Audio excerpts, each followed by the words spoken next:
Não, você está pior que eu aí, eu não estou nem aí que você está falando. Você não importa. Mas a sua mãe, se ela virar para você e te falar assim: ô mendigo, aí você, o que você está falando isso para mim? Você fica doido, porque a pessoa tem 100% da sua confiança. Onde está o segredo do autogoverno? Vocês querem saber ou não? Já está há milênios escrito na palavra: maldito o homem que confia no outro. Em quem que você confia plenamente? No Senhor. Quem que tem autorização plena para falar no seu coração? Só o Senhor. Os demais não têm esse espaço. Ou melhor, não deveriam ter. A relação que a gente tem humana, ela não pode depender do outro. É um jogando por cima, é transbordando amor um para o outro, não um cobrando um do outro. Não existe uma relação saudável desse jeito, nem de amizade. Quando eu vejo uma pessoa, tô com ciúme, eu corto. Não, você já está com ciúme, eu vou te ajudar. Você não vai sentir ciúme mais. Você não vai ter espaço mais na minha vida. Isso é problema de autogoverno. E autogoverno começa num lugar que você sempre vai ouvir, na identidade. O que faz uma pessoa não ter autogoverno? O ambiente, as pessoas que ela conviveu, sempre dependendo umas das outras emocionalmente. Você tem que entender uma coisa: você não depende de ninguém emocionalmente.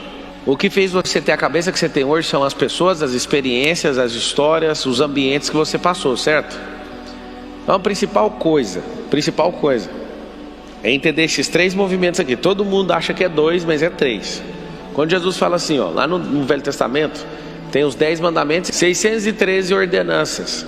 Aí chegaram em Jesus: e aí, o que é o principal? Aí Jesus fala: amar a Deus sobre todas as coisas e o próximo como a ti mesmo. Você repara que é 2 frases? São 2. Amar a Deus sobre todas as coisas e o próximo como a ti mesmo. Para onde você está vendo 3? Amar a Deus sobre todas as coisas e o próximo como a ti mesmo. Então não tem amor ao próximo se não tiver amor a ti mesmo. E eu sei que alguns não têm preparo emocional para entender o que eu vou falar agora. Mas não existe esse papo furado de amar os outros sem amar a si próprio. Quando você não entende o valor do amor próprio, significa que você vai usurpar alguém. Significa que você vai colocar alguém refém emocionalmente. O autogoverno começa o seguinte: o que Deus quer? O que Deus acha? O que Deus acha não, perdão. O que Deus tem certeza ao meu respeito? Esse é Deus. Deus tem certeza sobre você, Ele não tem dúvida. Por que autogoverno? Porque se você descobrir quem você é, você descobre quem Ele é. Qualquer um dos 2 primeiros você vai achar. Descobriu quem você é, você vai falar: mas de onde que eu vim? Dele. Você descobriu quem Ele é, você sabe quem você é. E esse é o problema, não é bom que você saiba disso. Várias gerações fizeram com que a gente não desconfiasse de fato quem nós somos, a nossa identidade. Sabe o que é a grande verdade? É que quando você descobrir esse negócio que eu estou te ensinando, você vai amar tanto a sua vida que você não vai importar com quase nada que os outros falam. Pablo, tem 3 eixos aqui que eu tenho que investir em autogoverno. Você tem que ter autogoverno com um negócio que tem aqui, um alface que tem aqui chamado cérebro. Você tem que ter governo com as coisas que você fala. Você tem que ter autogoverno com as coisas que você olha. O nariz aonde você enfia. A orelha, as coisas que você ouve. Tem gente que é bloqueado só pelo ouvir. Tem gente que é bloqueado pelo ver. Tem gente que é bloqueado pelo cheirar, pelo falar. Você tem que guardar as coisas que estão aqui, no seu coração. Você tem que cuidar do seu intestino e você tem que cuidar da sua genitália. A maior parte das famílias foram destruídas por causa de pênis e vagina.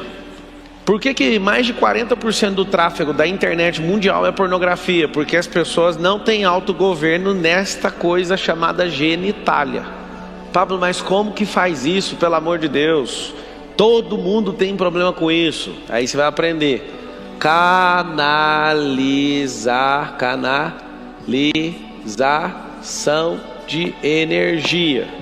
Esse negócio aqui, se você ficar com energia retida, todo mundo aqui, você pode virar um prostituto ou uma prostituta. E aonde que trata isso aqui? Na palavra que você veio pegar, autogoverno. A perversão, por exemplo, sexual, tem nada a ver com religião. A perversão sexual, ela pode entrar na vida de qualquer um que está aqui. É só você entrar no ambiente, é só você afundar, pegar um conceito no latim chamado absinto, que é um abismo, chamar outro abismo. E quando você vai olhar, você está perdido, jogado no chão, em qualquer área da vida. Alguns de vocês precisam tratar isso aqui urgente. Está afundado na pornografia? Gasta 30% da sua energia cerebral. 30% daria para você alavancar sua vida financeira. Às vezes todo mundo fica pasmo, na hora que eu toco nesse assunto sexual, mas anota para ajudar os outros. Por que eu estou te falando que você tem que ter autogoverno nessa genitália sua? Porque 30% da vida que você não tem hoje tem a ver com o tempo que você gastou com essa merda. Por que você tem que ver essa palestra no TED? Os impactos, acho que é isso. Coloca lá, TED Talks pornografia. Primeiro, você vai assistir para não acontecer com você. Segundo, você vai assistir para tratar o que está acontecendo com você. Terceiro, você vai assistir para ajudar alguém que possivelmente está do seu lado. Mas beleza, eu estou nisso, o que eu faço? Primeira coisa, tem algum gatilho que acionou dentro de você. E esse gatilho dentro de você está te obrigando a fazer isso. Tem que... Primeiro, essa conversa nossa é para gerar consciência. Você já assusta. Não, beleza, eu já entendi, eu estou perdendo muito com isso. Tem pessoas que poderiam estar em outros patamares, mas está envolvido com adultério sem fim. Está na pornografia, está esse tipo de coisa acontecer. Sabe o que vai acontecer? Você não vai prosperar. Mas eu conheço alguém que é próspero e está mexendo com isso. Poderia ir muito mais além e afetar muito mais pessoas. Genitália deve dar um problema aí de 30%, 40% dos problemas do Brasil inteiro. Pai sem filho, mãe sofrendo, perversão, absurdo e tudo. Não é possível, tem como resolver? Eu sou a prova. Para quem não sabe, eu pus um álbum de escrever 100 livros, justamente que foi a conta que eu fiz de 20 anos gastando tempo com pornografia. Aí fui ver, tinha relação de abandono. Meu pai me expôs isso quando eu era muito pequeno. E sabe o que aconteceu? Um prejuízo de 2 décadas. E eu assevero, sendo especialista no assunto, você não respeita as pessoas quando você mexe com isso. Você não respeita seu cônjuge, você não respeita as pessoas que estão passando. A sua mente e seus pensamentos ficam eivados de vícios o tempo todo. Tem gente aqui que é casado e prefere a pornografia do que ter relação sexual com o cônjuge. Sabe por quê? Porque lá a moça do vídeo sempre está rindo, sempre está agradável. E o vídeo dura 2 minutos. Agora sua mulher, você vai ter que peitar os problemas. Você vai ter que adular. Você vai ter que gastar tempo, você vai ter que olhar no olho, você vai ter que fazer um monte de coisa, dar trabalho. Ou seja, você está nessa vida porque você é preguiçoso. E você vai destruir a sua casa por causa disso. Sem contar que com essa frieza no seu coração, né, com essa solução rápida que você arrumou, essa otimização, você vai ficar vendo um monte de gente que não era para você ver, que parece com a amiga do trabalho, que parece com a fulana, que você vai conhecer lá na padaria e que vai acabar com sua vida e vai acabar com a vida dessa pessoa. O que você tem que entender? Alguns de vocês estão parados na vida por falta dessa palavra aqui, ó. Perdão. Tem 2 caminhos do perdão. O perdão que você tem que liberar na vida de alguém que te magoou, e o perdão que você precisa liberar para você mesmo. Por que você tem que investir tudo que você tem nisso? Porque de todos os itens que eu estou falando, eu ainda não terminei. O mais importante do autogoverno é o coração. Se você tiver um coração bom, você não quer transar com a mulher dos outros. Agora, se seu coração começar a ficar cauterizado, qualquer pessoa tanto faz. Você desonra a sua casa, você desonra a Deus, você desonra todo mundo, porque seu coração está um lixo. Acredite no que eu estou falando. A sociedade chama isso de falta de caráter. É mentira. Todos têm caráter, mas todos deslizam. E depende daquilo que está no seu coração. Seu deslize está intimamente ligado naquilo que você carrega. Desviou o coração, a genitália sai do controle, o intestino sai do controle, a boca sai do controle, seus pensamentos saem do controle. Tudo vai mudar. Você olha para Deus, por exemplo, lá em Mateus 6,14, onde está o Pai Nosso. Termina o Pai Nosso, já começa a quebradeira. Está escrito assim: se você não perdoar seu irmão que você vê, eu não vou te perdoar. Deus falando. Quando você é menino pequeno, você fica todo dia: tô com raiva, não tô com raiva, tô com raiva, não tô com raiva. Aí eu descobri um lance chamado expectativa.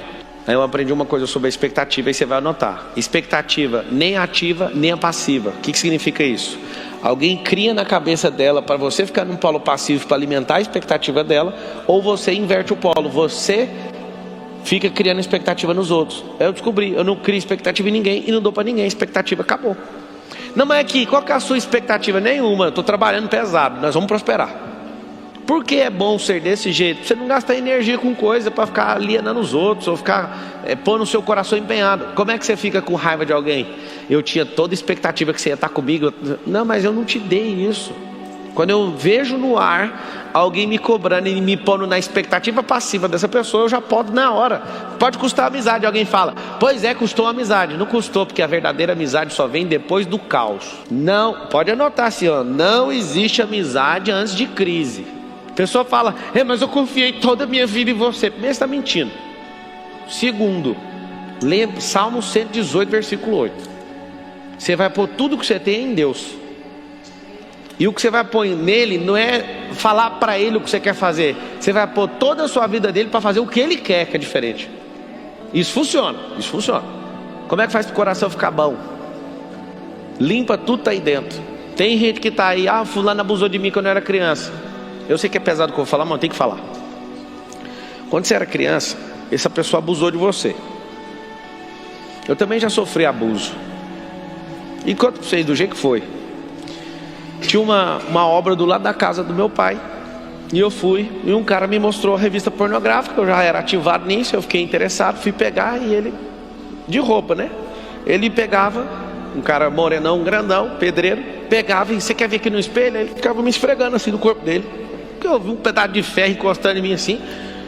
Eu olhei e falei, eita. Aí na hora que ele me soltou, eu vazei. Eu pensei, se eu contar pro meu pai, conheço meu pai é armado, vai matar esse cara. Então eu não piso nessa obra mais e vou ficar esperto com esse povo. Só que esse trem nunca saiu da minha cabeça, porque eu não falava pra ninguém, mano. A questão do abuso não é penetração não, é tirar seu direito de liberdade. Aí eu aprendi uma coisa. O que essa pessoa fez comigo foi um abuso. Um cara desse, ele perde a vida por qualquer besteira. Uma pessoa que tem coragem de fazer isso com a criança. Se você foi abusado e durou 1 minuto, você tem que saber disso. Foi 1 minuto ou 5 minutos, não sei, se teve repetição, soma tudo da meia hora. O fato de você não resolver, você vai ficar 50 anos se torturando com a mesma coisa. Você entendeu o que eu acabei de falar? Isso tudo fica guardado dentro do seu coração. E seu coração ele precisa ser guardado. A palavra diz, de tudo que você deve guardar, guarda o seu coração, porque dele procedem as fontes da vida. A sua boca fala daquilo que está cheio no coração. O que é o coração? Ele manda coisas para a boca, manda coisas para o intestino, manda coisas para a genitália. Você não está bem emocionalmente e se apaixona por uma quenga. Quem está mandando? O coração. Manda falar bosta, manda comer coisa que não precisa, manda tudo. Vai, olha essa merda, ouve esse satanás falando no seu ouvido, dá ouvido, aí seu cérebro controla os seus pensamentos. Aí você fica uma múmia, por causa de quê? Do coração. Onde está o segredo do autogoverno? A coisa mais importante é a relação de razão do cérebro com a emoção do coração. O coração fala, a gente é otário mesmo, libera aí. Pablo, o que você quer dizer com isso? Sempre tem um otário disponível. Nunca pode ser você. As pessoas não querem instrução, elas querem ferrar com a vida do outro, porque você é bobo. O segredo está ali no coração. Você passou essa fase de ser uma pessoa que perdoa rápido, é bom demais. Quais são os estágios dessa onda de perdão? O estágio número 1 é, não vou perdoar de jeito nenhum, vou morrer com isso. A maioria das pessoas só assim, tá? Não perdoo! Por favor, não! Você foi um canalha! Ou seja, já diminuiu. O coração abre o painel de controle. Aqui estava contando que era para você viver 120 anos, eu já vou baixar 30. Vai viver só até 90. Porque você vai ficar comprometido, 10% do coração, tal. Não, como você já tem uns 10 que foi canalha com você, vai ser 30% da sua vida. Está decretado. Tchum! O coração já diminui e fala, só vai até 30, só vai até 90. Segundo tipo de pessoa. É a pessoa que demora demais para perdoar 10, 20, 30 anos. Não, vou ver. Aí quando vai liberar o perdão na vida da pessoa, tem que ir lá no cemitério da paz, falar com o túmulo, eu te perdoo. Tem esse tipo de gente. Tem o número 3. Leva um mês, uma semana e fala, esse trem tá me fazendo mal, eu não dou conta mais de ser feliz, nem de rir. Eu vou perdoar.